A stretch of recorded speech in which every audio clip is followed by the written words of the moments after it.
wretched, rash, intruding fool, farewell. I took thee for better. Take thy fortune. Thou find'st to be too busy is some danger. Leave wringing of your hands, peace sit you down, and let me wring your heart, for so I shall. If it be made of penetrable stuff, if damned custom have not braced it so, that it be proof and bulwark against sense. What have I done, that thou darest wag thy tongue in noise, so rude against me?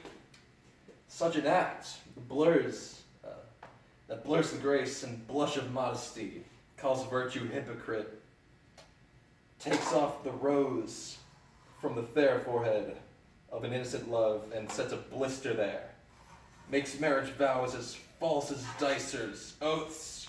Oh, such a deed as from the body of contraction plucks the very soul, and sweet religion makes a rhapsody of words. Heaven's face does glow over the solidity and compound mass with heated visage, as against the doom is thought sick at the act. Ay me, what act that roars so loud and thunders in the index? Look here upon this picture and on this, the counterfeit presentment of two brothers. See what a grace was seated on this brow, Hyperion's curls, the front of Jove himself, and I like Mars to threaten and command a station like the herald Mercury, new lighted on a heaven-kissed hill, a combination and of forms indeed, where every god did seem to set his seal to give the world assurance of a man. This was your husband. Look you now what follows. Here is your husband, like a mild-eared ear, blasting his wholesome brother. Have you eyes? Could you on this fair mountain leave to feed and batten on this moor? Ha! Have you eyes? You cannot call this love, for at your age the heyday and the blood is tame. It's humble and waits upon the judgment, and what judgment would step from this to this? Sense sure you have. What else you could you not have motion? But sure that sense is perplexed, for madness would not err, nor sense to ecstasy was never so thralled. But it reserved some quantity of choice to serve in such a difference. What devil was that thus has cozened you at hoodman blind?